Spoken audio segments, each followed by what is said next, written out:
Have you ever wondered how much you can write off when you take a vacation or you're having a business purpose travel? I'm going to share with you some simple tips to help you start taking advantage of your travel and so you can save more on taxes. Okay, first off, when are you on business travel? That's a very important question to answer, right? The simple answer is we could go into a lot of detail, but very simply, when you travel from home overnight and it's a period that would be requiring you to sleep outside of your home and you must be conducting business. That's basically what the IRS requires you that would count as a business day. We'll talk more about business days versus non-business days, and that's going to be very crucial to our discussion. What are some of the rules? So like I said, it's about business days versus non-business days. Now, when something counts as a business day, you would be able to deduct your on the road costs. And the definition for that is what you need to sustain yourself basically during that portion of travel. And that is actually going to be different from transportation costs, let's say airfare taxes, etc. They have a whole different set of rules, and we'll go into them. But that should be separate from the on the road costs that you incur. Maybe let's say, for example, you're driving in your car and you stop by the 7-Eleven, get a sandwich, and all of that. Now, meals, on the other hand, like if you're eating at a restaurant and so on, not in your car, let's say not within the transportation portion, those are only 50% deductible when you're traveling. Here's a key: the days spent traveling count as business days. So we would be benefited from remembering that. Don't forget about the travel days that it took you to get somewhere or from, right? That's going to count as business days. Okay, here's a key part: enjoy your travel. That means a day that you're kind of having other activities, right? You're enjoying yourself and maybe a little bit of sightseeing and so on, doesn't necessarily have to be a non-business day if you have a business activity where your presence is required, even if it's a brief thing. Might even be a 30-minute thing, a 30-minute business meeting with a prospect or with a colleague, something with a business purpose that would qualify that entire day as a business day. Okay, now getting into the travel or transportation deduction rules. Now, 100% of the transportation expenses, so again, this is airfare, taxis, rideshare rides, all those kinds of things. Those can be 100% deducted if you spend more than 50% of the travel with business days. Okay, there are some cases where you can only take the transportation deduction as a ratio of the business days compared to the non-business days. We can see a little chart here on that, and it has to do also with if it's, we're talking here, just to be clear, we're talking about you're traveling within North America,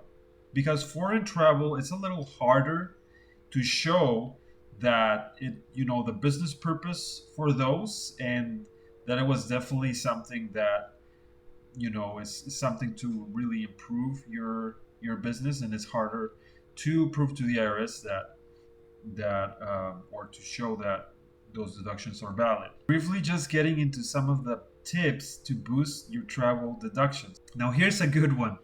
I think this is a pretty good one. Deducting the weekends while traveling, weekends or holidays,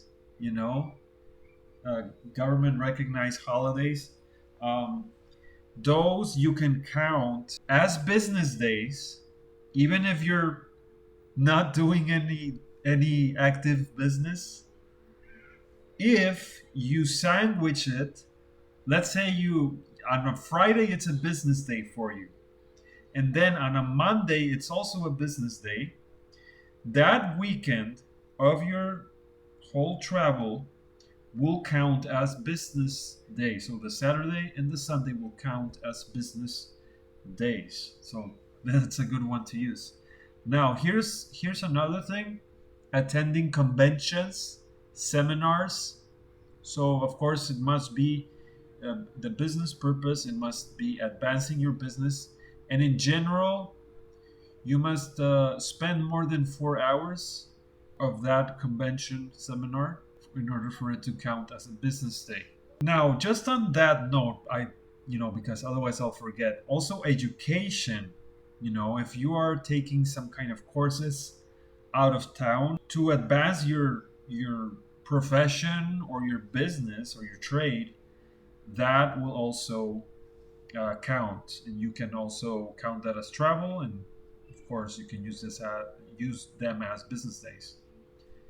Here's another one: visit business associates and colleagues. You must have a business purpose again, but it could be something as simple as, you know what, I'm improving my business skills because we discussed such and such sales techniques, and you know, um, or perhaps you did some prospecting together with that business colleague when you went out of town. So I wrote in here, thank BNI, because this presentation I will actually be delivering in BNI, the networking group, networking organization.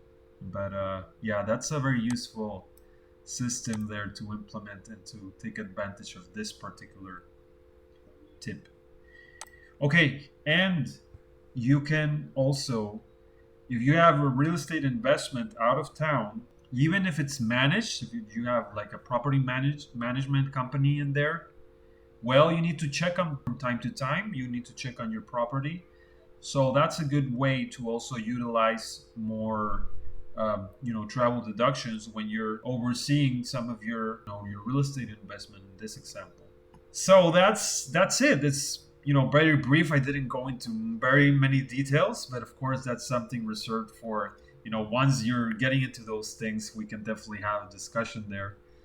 You can scan my digital business card there and find out more about who we are, what we do, how we can benefit you and your business. And there's my contact information. Feel free to call, email. That's it for today. Thank you so much. Yeah, hope to see you in the next video.